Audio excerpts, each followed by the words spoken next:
Mm, But I was young, young man, and at that time, the fear was, my mom was like, my son, if you take him to America at such a young age, who's going to guide him over there? Well, because you mm, hear stories of, young kids.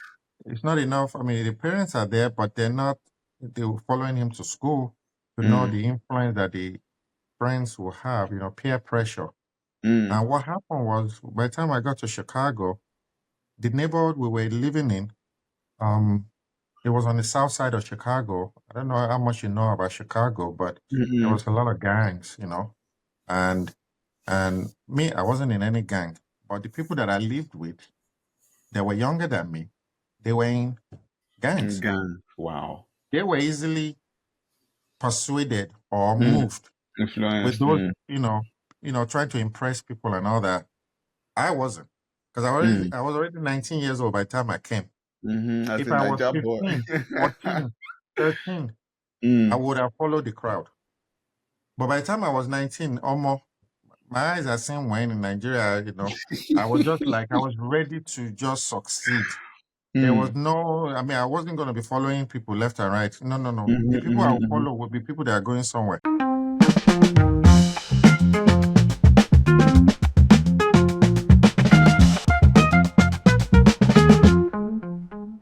Hey, guys. Welcome to another episode of Beyond Borders podcast, where we talk about the bold dreams and the people who make them happen. Today, I have with me Dr.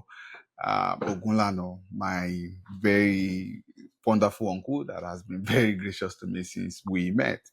Hi, how are you doing today, sir? I'm good. How are you? I'm very well. Good to have you on the show, sir. Thank you for inviting me. Great. So let's go straight into it. I know you've had a very busy day, and thank you for still seeing us even after such a busy day. But yeah, Beyond Borders podcast is where we talk to immigrants who are doing very wonderful stuff in the separate countries that they are in, US, UK, Canada, and then in the Europe also, so that they can share insights, for people like also just came in or who people who want to also come in. You are a podiatrist. So, but before we get into that, please tell us your background and why you decided or what motivated you moving into the US. Okay. Well, that's a long story. Yes, Um, sir. so my background, I've been in the US now at least 30 something years. Came in 1991, so that would make it about 33 years. Yes, 33, sir. yeah. Okay. Hmm. That's so 2 years after graduating from high school. I Wow. grew up in Lagos. I did my primary and secondary educations in Nigeria, Palomo High School. Shout out to my Palomo people. Uh, and uh, and then I waited 2 years after graduating. I graduated in 1989. Then, Hmm. before my documents were ready to immigrate to the U.S., then I did my undergraduate here in Chicago, 1992 to 1993, and then Hmm. I graduated in 1996 with an undergraduate from the University of Illinois Hmm. in Champaign-Urbana. Took a year off and then started podiatry school in 1997 to Hmm. 2001, Hmm. where I graduated from Temple University in Hmm. Philadelphia with a doctorate in podiatric medicine. And then I did Hmm. my surgical residency and primary podiatric medicine residency in Texas. Hmm. Um, Initially, I started at University of Texas Health Science Center in San Antonio from 2001 to 2002, and Hmm. then 2002 to 2004 at the West Houston Medical Center residency program for podiatric surgery. Hmm. And from 2004 till now, I've been in Houston practicing podiatric medicine and surgery. I Wow. met my wonderful wife, during my transition between I uh, want you to tell that story like residency. a minute. Yes, yes, yes. 2001 to 2002. So there was a period in between um, when I was completing my first year of internship, or that's the first year of residency at University of Texas Health Science Center in San Antonio. Hmm. And and I had interviewed and I was accepted to do my surgical residency in Houston for the Hmm. next 2 years. So I just started saying, hey, Omo, it would be nice to, you know someone Yeah. where I'm going so that at least, and at that point, I was already like 29, it's like, yeah, I mean, you don't do, it's time to, I've sold Yeah. my royal oath enough. It's time to Mhm. settle down, and that, Mm, so I met her between the first year of residency, before transitioning to Houston. mm.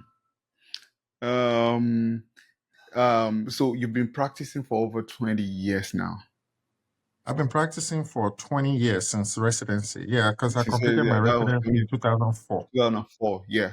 So how has that been practicing in, I would even like to, come from high school, finishing high school in Nigeria and then coming here.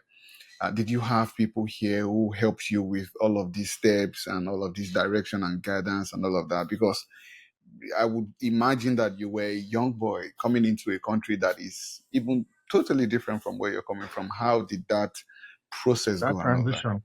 So Mm, I was fortunate. My dad was here okay. before my older brother was here before me. My Mm, older sister was here before me. So I was the third born child, in our family. So, it was and I should have come earlier. Immediately I finished high school or graduated from high school because I graduated high school mm, number one in my class. Um, mm. back then, but So smart there was guy. some delay. Yeah, what can I say? But there was some delay in the processing of my papers. So I ended Oh. up staying in Nigeria extra 2 years. And that 2 years, Mm. when you stayed in Nigeria for 2 years and every day you're dreaming about America and man, my day will come, in fact, people will start laughing at you, say let's see You now. were, Maybe you said you were going last year you know they or you were go going ahead the year before. before. 1 year has come, 2 years. So, but by the time the visa came through and everything, it was perfect. It's just, Mm, but I had people that, that I stayed with, my dad, and his family in Chicago. And so it made it easier of a transition. Um, I mean, there were still some challenges with, mm, but, I started off at a junior college, it's called Harold Washington College in Chicago. mm, So that's usually it's a community college. So they offer a 2 year program called an associate degree before mm, your 4 years. And the reason for that was it was easier to transition for me, mm, or at least that's what my father thought. Instead of going to a big university when you first come to from Nigeria, you know, mm, I don't looking back in hindsight, I'm not sure if that was the best thing, but mm, hey, you know. And the reason I said that was if I had just gone into the main university right away, I would have gotten in, mm, and then whatever challenges it presented, I would adapt to it. Versus if mm, I got used to the smaller class sizes in the community colleges. Like mm, you have a class size of 30, and you think that's how mm. it's going to be. But by the time you get to the main university, it was like 700 in some biochemistry, biology or chemistry classes. It was like an eye opener. Wow. Mm. I was getting all A's at the community college when I got there. I mean, like my GPA was like almost 3.9 out of 4. So if somebody's That's, coming from Nigeria now, I will tell them to go straight to the university. I will say, don't go to the community college. Or if you're going to go to the college, you need to know that the real place you end up with may still be a large class size, mm. you know, which Yeah, you I see have your to point. Now, adapt. based on your, maybe should I say your dad's wisdom now to, was it intentional to make you do high school in Nigeria and then coming here to do college? Was it Oh yeah, intentional maybe based on for yeah. some? You know Okay. what? I'm forever grateful for that. I'll tell you Mm, why. So I actually got my visa when I was in primary five. My first green permanent residency. I got it before my sister got hers, mm, but I was young, young man, and at that time the fear was my mom was like my son, if you take him to America at such a young age, who's going to guide him over there? Well, because you Mm, hear stories of, young kids. It's not enough. I mean, the parents are there, but they're following him to school to know mm, the influence that the friends will have, peer pressure.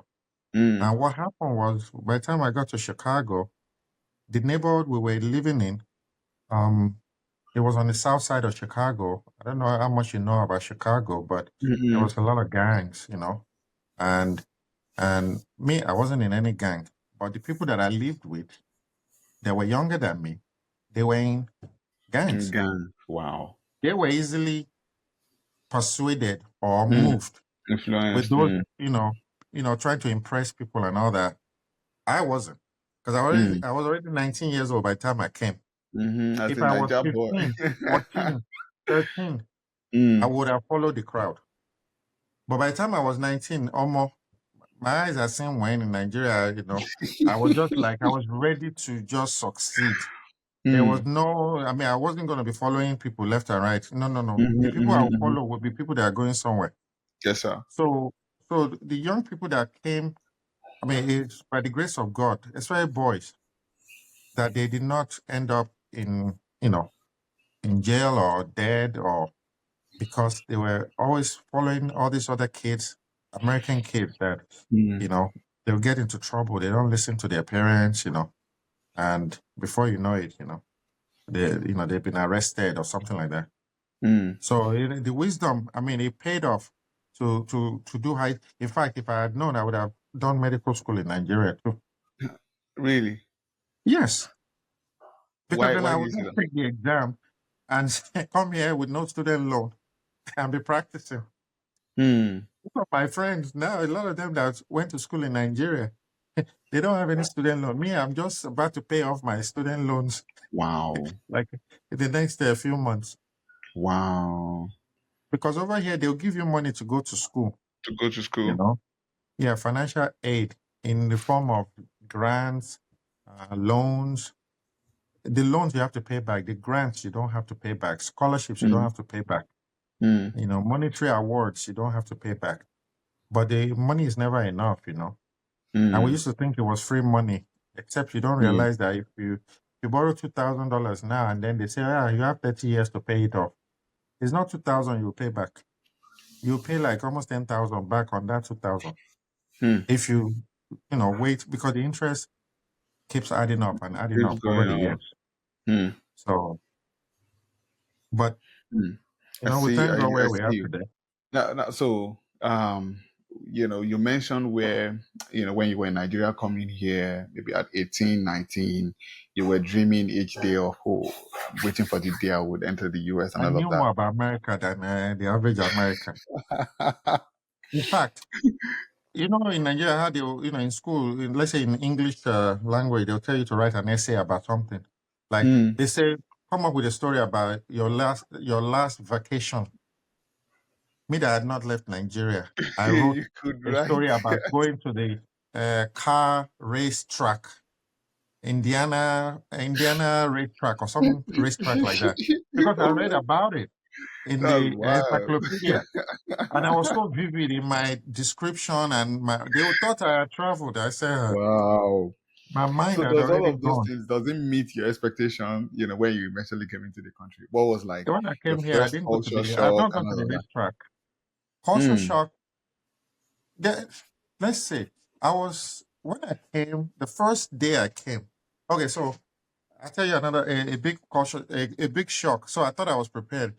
People Hmm. told me that, oh yeah, you needed a coat to wear. You're going Okay. to Chicago in Okay. October. Okay. So you needed a coat. My own definition of coat is jacket for Good suit. jacket. Oh my God. And that's what I wore. I came through, Oh my I flew God. British Airways, so stopped in London. It was a little bit cold in London, and then landed in Chicago. I was like, what is this? It was freezing. It was like entering a freezer. Oh, more. So yeah, that was a big shock. So Mm. then, my dad, they brought jackets for me and all that. I said, no, no, you need a jacket. Like, it's like Canada jacket is different from Houston jacket.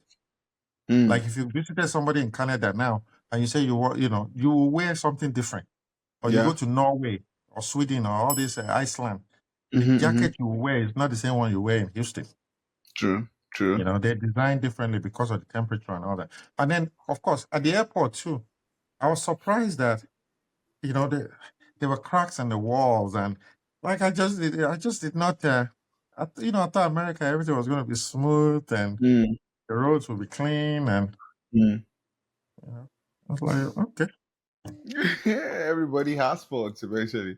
All right. So now looking at how your career has grown over the years, 20 years, over even during the stages of getting to become a practitioner in your discipline, so like 20 plus years that you've been navigating the career System.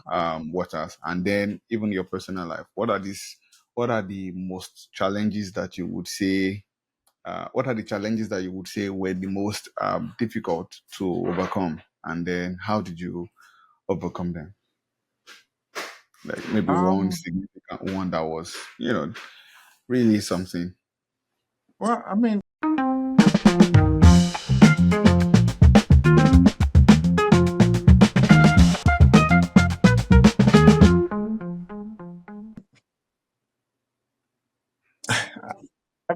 life is always interesting. Mm. You're not defined by your failures. You're defined by how you overcome them. Like the Yes, sir. resilient spirit. And Mm. so there are times where you know there were times where sometimes you wish you had an English name, for example, Mm. because whenever they came to pronouncing names, whenever it comes to introducing yourself, you know how many times my name Babajide Ogunlana Mm. turned into Bobby, and then before you know it turned into Robert because or Bob, because that's they look for whatever sounds more westernized. Mm. So, Jide turned into Jide or Jide, like the J, they think it's an Hispanic, so it's a silent No, Jide. Y. Jide. Mm.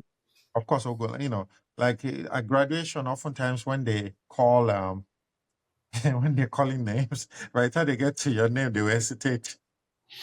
Okay, I'm next. Or it's a Niger person that's next, or That's foreign name. next. Mm. I Does used this to be make you conscious about feel that. any type of way at all? What did you say? Does this make you feel any type of way at all? This naming Initially, thing. it used to be like, if my name was just Smith, or you do have some Nigerians that have Smith as their last name, a very Mm. short name, maybe it wouldn't be as much of an issue. But, Mm. but then you go back to the pride in, our name has a meaning. When your parents named you, there's a reason why they name you what they name you. And, Mm-hmm. your family name, your individual name, it usually is supposed to be prophetic, you know. Mm. Uh, Mm. if my father thought his father came back, and that's why he named me Babajide, but he added another name, Adini, Mm. which has something with royalty and prestige, and you know, um, so you own it. And Mm. being in a foreign country, you know, people come to appreciate it, but you yourself, you have to be your own advocate to be able to just be proud of who you are, because Mm. stand your ground, because even if they want to westernize, some people will say, oh, Dr. O, I know it's Dr. Ogunlana. And then you correct them, say it's Ogunlana. There's only three different syllables. Mm. Ogun, Lana. Like you can say it. Mm-hmm. Mm-hmm. They started saying Akim Olajuwon's name, did they not? And they say it very well. The Very same thing with well. Ogunbowale, this girl that plays basketball. Mm-hmm. I mean, Mm-hmm. if you see the way they say her name, Ogunbowale, Ogunbowale, and you And see my daughter this. now, Mm-hmm. you know, Mm-hmm. they say Go the on. Ogunlana, Yeah. Ogunlana, Ogunlana, Vladimir. so Vladimir Ogunlana. Yeah. So they will learn, and you Mm-hmm. just have to own it because they do say names like Kosteleki. They say names like, Kowaleski and name, Mm-hmm. If they can say those Eastern European names, they can say African names too. Yes, sir. True. So So. that's one. Professionally, there were times, you know, so class size, for example, was like, let's say in my podiatry school, right? It was about, let's say, 100 students in our class, our own year. And out of the 100 students, there were 7 of us were black, you know. So it was and out of the 7 that were black, 2 were guys Mm. and the rest were girls. Mm-hmm. So we were always a minority, regardless of, but you can't let that, limit you. The funny thing was when I was, your excellence can speak for you. Mm-hmm. And, my pastor always talks about racism. Like excellence is the best deterrent to racism, sexism, and any type of discrimination. So if somebody Mm. doesn't like you because you sound different or you're but if you're excellent in what you do, if you have the skills, if you're the one that will solve the problem that they have, they will not. They will just say, "Okay, help us." And I remember when we were in school those days, we had a program called a note service. Yeah, that's a program where the lecturer will be lecturing, and we'll have a cassette recorder. You remember cassette, like a Mm-hmm. cassette tape. Mm. So A we tape press recorder. record. Yeah, we Mm-hmm. record the lecture. So every lecture was recorded, and then then we'll have a sign up sheet on the board, and we'll sign. You sign up if you want to transcribe it. Mm. So we had a system. It was a student-run system. We met it there. So these people that were ahead of us, that's how they were doing. So when we came in too, they advised us. So Mm. everybody put money in a pool. So every student paid like $300 for the whole year. Mm. And so let's say 100 students, right? And $300 times 100 students. Now, not Mm. everybody paid, but let's say 100 people paid. Make it simple. So Mm. that's like $300,000 budget. Mm. So out of that budget, we'll pay all the officers. So that's the president of we have 4 officers, president, um, I can't treasurer or whatever, and then the person that runs to go and pick up the. Because what we'll do, the person, somebody will sign up to transcribe, right? Mm-hmm. That person will get paid like $25 for their work. Mm. So for every lecture, so let's say we have 5 lectures in one day, for Monday, Mm. then each person, somebody signs up for those, and that person can make money tax free. $25, Mm. $25, 25. So however many you sign up for during the week, any of our students can do it. Mm. Then somebody will now, so once they transcribe that or a thing that they've transcribed, they will now take it to the printer, to the copier place, and make 1,000 copies for Mm. everybody, that's in the note service. Mm-hmm. So the money that we put in the bank in the beginning was to fund that whole cycle. That project, yeah. Yeah. Yeah, that project. So in the first year, I just observed and I signed up and I was always transcribing. It was a way to hustle. It was a Mm. way to learn because you are listening to the lecture again and you're typing it. So you actually master the subject matter. It really helped me out a lot. Then I made money. Mm-hmm. Mm-hmm. And so when they knew who transcribed each of those lectures, and they always noticed that my own was always the best, you Mm. know?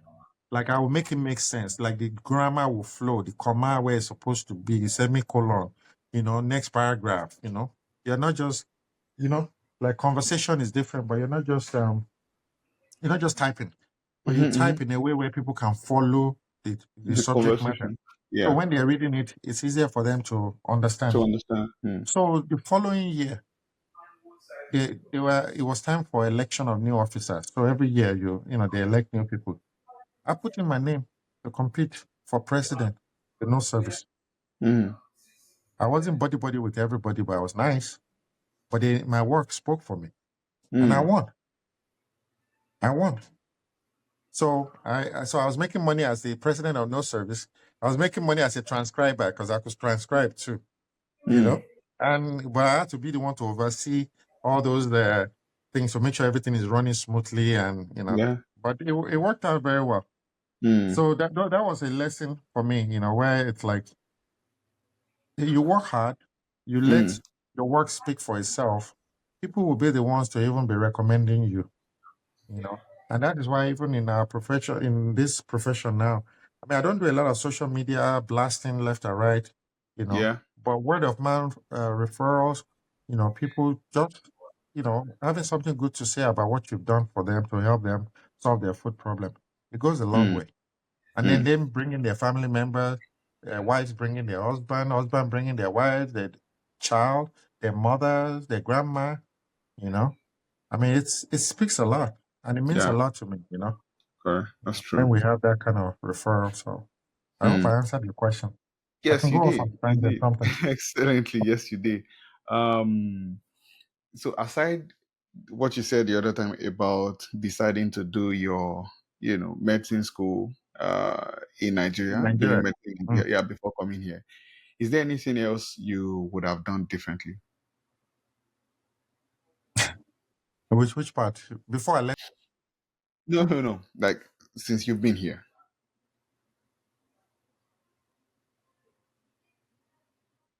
since you've been here, Oh, is there something else I would have done differently? done differently, yeah, to arrive here that you are now, or to arrive at a better place, I personally. mean, life is full of experiences that shape, you know, and not just shape it. It also helps to strengthen you. Mm, If like a lot of times, parents nowadays they try to jump in front and not let the children go through any, like, oh, if I form went of through it, my child difficult. must not go through it. Okay, that's fine, but you're a product of your own experiences, True, and if you had not gone through your experiences, you would know you would not know not to do certain things true. because you've been burnt, Mm, and so. And I feel like sometimes, the kids nowadays, they tend to, I mean, we really look out for them a lot, like to the point to a disadvantage mm, where, because even paying for schools, I mean, we have to go borrow money to pay for schools, mm. you know. But for our own kids, we don't want them to go and be borrow money to pay for schools. We Yes, want to make sure that their school, it's so paid when you for. start Mm, having kids immediately, you start putting money away, mm, because you're already thinking about 20 years down the line. Like when you first get married, or for example, that's something you should be doing. mm, Start putting money away, whether it's $100 every month, $200, $300, it adds up, and it will be toward education. Even mm, before your baby comes or your first baby comes, you put money mm, away for them because when I went to university, I think maybe 1,700 will pay for a semester mm, of at the University of Illinois. 1,700. I mean, mm. what can that one do now? You know, you of age, you're University of Texas. I mean, you're still looking at about 20,000, 25,000, Mm. per year, and not to talk about private schools. So one thing I would have done differently was maybe start the education fund a lot earlier, A lot like as earlier. soon as we Mm, got married. That would have been priority because now also depending on how many kids you want to have, you know, um, you know, some people have a lot of kids and some people have, only one or two. But if you have a lot of kids, I mean, sports helps a lot when you're raising kids to kind of keep them out of trouble and also to offer scholarship opportunities when it's time to go to school, so to mm, college. So, but sports also cost a lot of money and a lot of your time and mm, devotion for it. mm, So it's not like it's free. If you want your child to have the best, you will have to invest time with them at those training, tryouts, practices. And there's a period where you are the one taking them everywhere because they can't drive, until they get to the stage where they can drive themselves. You're still the one. So, it's the same thing when they have homework in school. You're the one doing the homework with them or helping them. mm-hmm, mm-hmm. Otherwise, the teacher can only do so much. Yeah, true, true. Oh, Mm. and one other thing. Credit, credit, credit, credit. Okay. Yeah, you were asking what? thing would I have done differently? Credit, I would have been more, what do you call it? I am now, but I would have been more protective of my credit when I first came. Mm, So I would have learned about credit because that's what makes this country run. Is mm, credit, having good credit, maintaining your mm, credit. And credit is like your credibility. It says a lot about you, your character.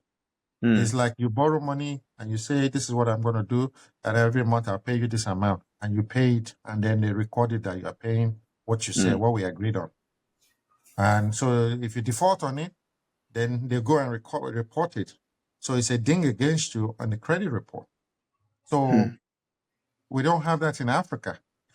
In Africa, you want to buy a house, you have to come up with Put the the money cash. down. I mean, I know they Mm-hmm. do some mortgage now, but even with that, they still want to make sure you pay. They won't give you the key until you pay, Mm, finish paying for the house. mm-hmm. But in the Mm-hmm. US, you can get a brand new house and promise them over 30 years, I'll pay you this amount every month, Mm-hmm. you know? And but it will be based on your credit, your income, and your growth. So if you're in the early stage, let's say you're a resident doctor now, they know that in another few years you'll be earning correct money. So they'll be willing to allow you to buy a bigger house and stuff. Mm, But managing mm, your credit, knowing how to keep your balances low, below 30% of your credit limit, very important because so and that's something that we do very well with now with our kids to teach them about credit. mm, Before they say they want to buy something, let's figure out, be jealously guarding your credit because when you first come to this country, that's usually the first place it's a trap.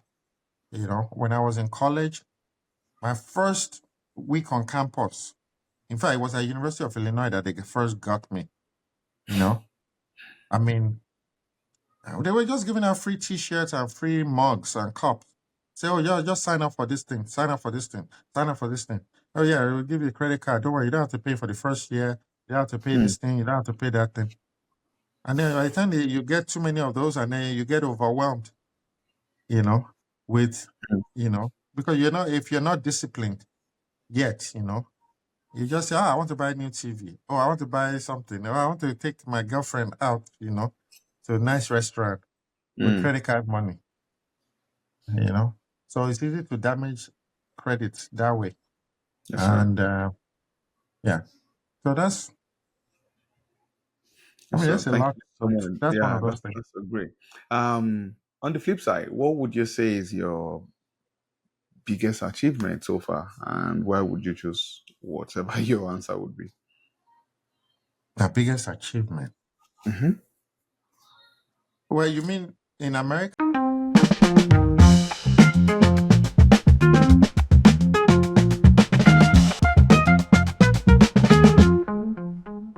or Yeah. Yes. I I mean, mean, personal life, we can't take America away from you. You've been here 30 years. yeah, and you can say Mm-hmm. personal life also. Mm. I mean, who you marry determines a lot about the trajectory Yes, of sir. your life. You marry the wrong person like this, boom, conflict and you won't have room for growth and or they stifle your growth. But you marry the right partner, you know, they'll be your number one cheerleader and supporter. I remember Yes, when sir. I was starting my practice, part of the main reason why even the practice had thrived and survived was because my wife was there at the very beginning.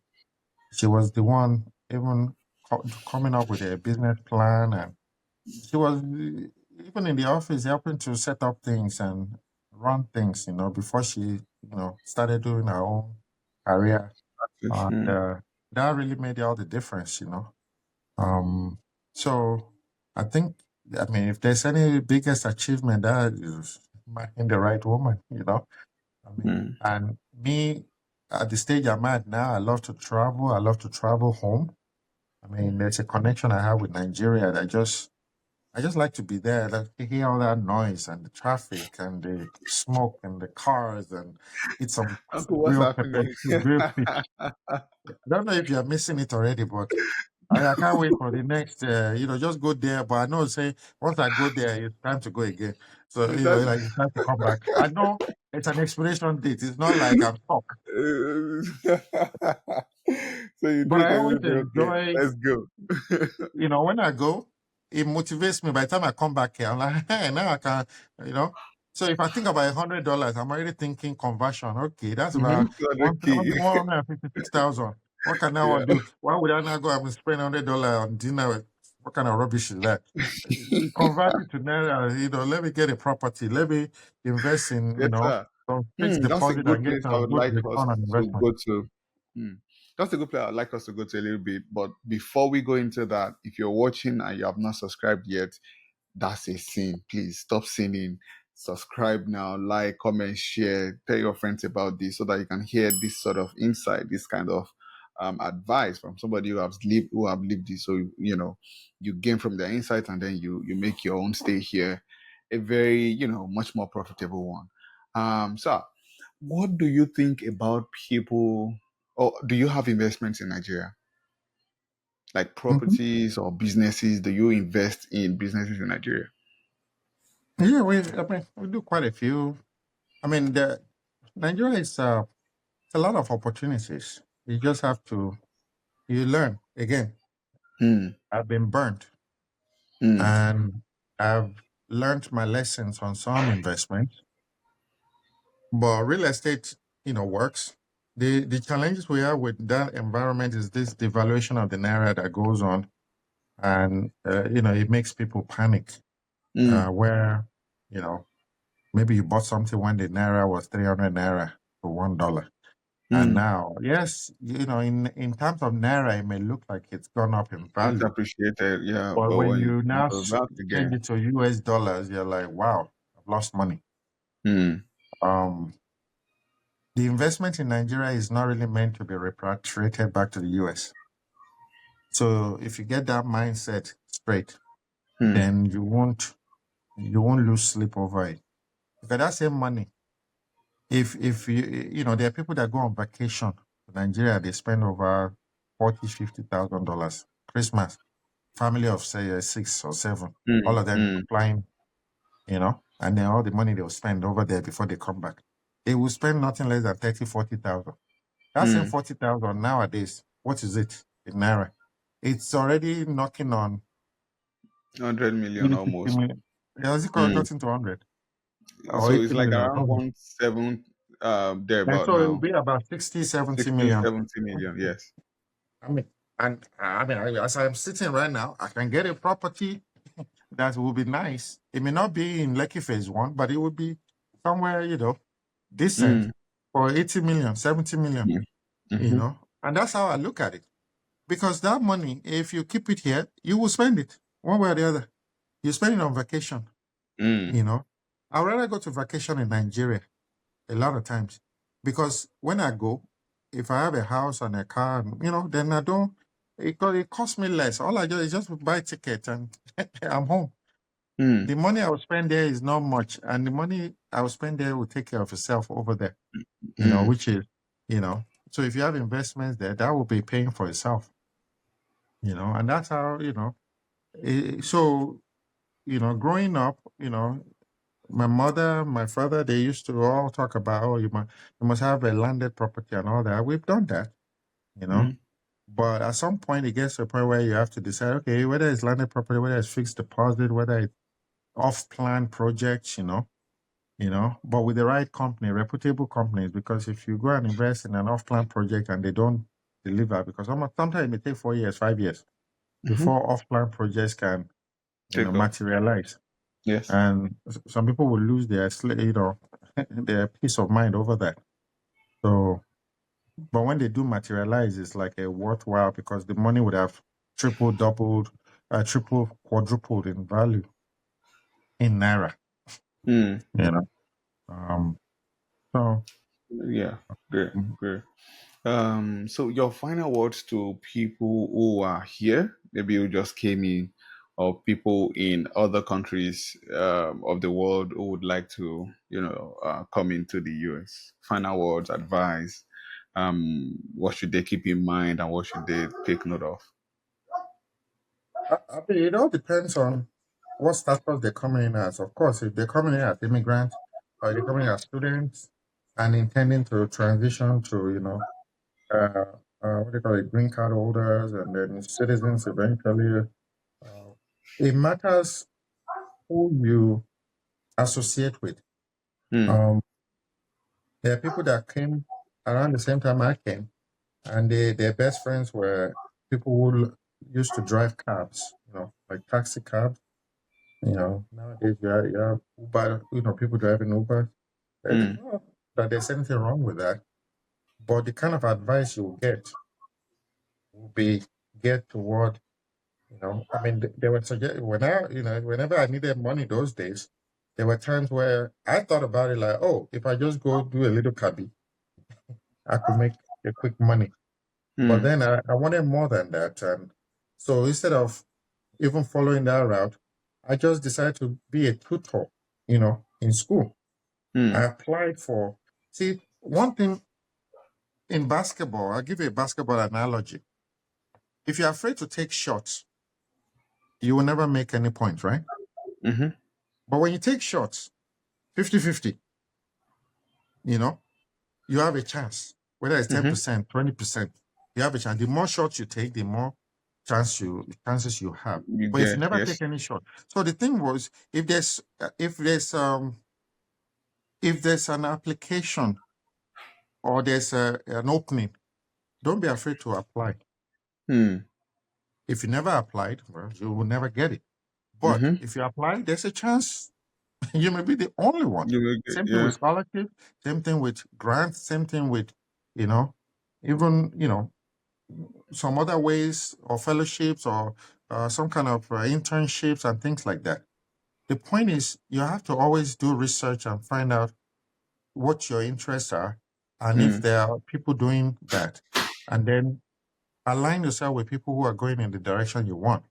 mm, Because if you align yourself with the wrong people, they will just derail you, or because they will not have advice to give you regarding, what you want or what you're mm, intending to do. So if you want to be a doctor, don't go hang around people that are just they're not thinking professionally. Their one is just to carry women up and down or to, mm. because the orientation is different. Yes, sir. That really makes a big difference. Who you stay with when you first come, you have to either decide, okay, am I staying here or am I moving to another level because this is not this is not my rest. Mm, So that's very important. yes, sir. Yeah. Yes, sir. Thank you so much for your time today. Thank you so much. We really do You're appreciate you. welcome. Your You wisdom made me was talk today. I usually don't do this much talking. and this is why the podcast is even set up. Our uncles, our aunties that have been here, if we do not ask them these questions, nobody will say a thing, and they know so much. But we need to ask and then bring the answers out of them, and so that the entire community of immigrants can learn from them That's true. or would be But is potential. it is it only geared toward community of immigrants or intending immigrants, or So is it a you said that closed the list no, you said that the question that I've asked has specific to? gone between being an immigrant and then being a potential immigrant when you were in Nigeria, then when you came in. There are some episodes that are very specific to people who did some things specifically that allowed their transition in here easy, maybe for education or for marriage or for being a talent. There are Mhm. some visas that are Like for some skills. highly Mhm. skilled people. Yeah. You So didn't ask it's me about just my own visa, this thing. Like how, did I okay. come as a student or did I come as you just asked me, how I came So or I added one or two to deduce because you said, "Oh, your dad was here, your parents were here," so so I yeah, would have so I thought came with you an had. immigrant visa, Mm. but that was why there was a delay. So it wasn't Oh, a okay. student visa, it was an immigrant visa. So which Mm. allowed me to work, which so Immediately. it was, and with that immigrant visa, within by 5 years time, I could apply for U.S. citizenship. I don't have to marry somebody. I don't have to, I just Mm. But that's because my dad was a U.S. citizen. Yeah, But he yeah. got his own because he had married somebody that was, from here. Hmm. So the story of people, how they got their citizenship, I'm sure, depending on who you talk to, Yeah, depending, some which is what similarity. makes it brings the whole experience to be rich and just give people Mhm. the opportunity to learn about all of them to know that, oh, school is not the only way you can go. You can School go is not the by only. being a very talented individual. Your There are company might people. sponsor you. I have a mentor. She's a professor at the University of Abuja and all that. I mean, she Hmm. got a green card based on exceptional, you know, Talent. America, Canada, UK, they love exceptional people They that love are all of well those things. published, professionals, you know. They will Yeah, say, come, we'll give you green card. You can work, but they want you to exactly. immigrate there or immigrate To to their their country. country. Yeah. UK has one called Global Talent, for I especially for can tech people, such that you need to show that, oh, you've helped a tech-based product do well. You are highly paid even in your country. You are highly respected in your industry, in the industry that you perform in, either as a developer, a designer. People know you. You speak at events. You mentor people. If you have all of these evidences and criteria, and if you're listening and you have all of these things, you would like to go to the UK, learn about Global Talent Visa now, and boom, you're Hmm. there. And it takes like very quick. Two, And they have a stay, right? Like when they go, they have they're able to work with the kind of permit that they yes, get, right? yes, yes, yes. They can work immediately. They get in there. They can start working. The visa is one that allows you to work immediately. You get in there. It's very beautiful things that is happening. And Canada also have the same thing. US have the same thing. These people want you to come, but you need to show that you have something Something to that they offer. want, and That that you that offer them. yeah, yes, sir. So thank you so much for your time. It was a very great time that I had talking to you. I learned a lot. So yeah, thank you so much, sir. We'll see you Thank you. Let's do later. this again.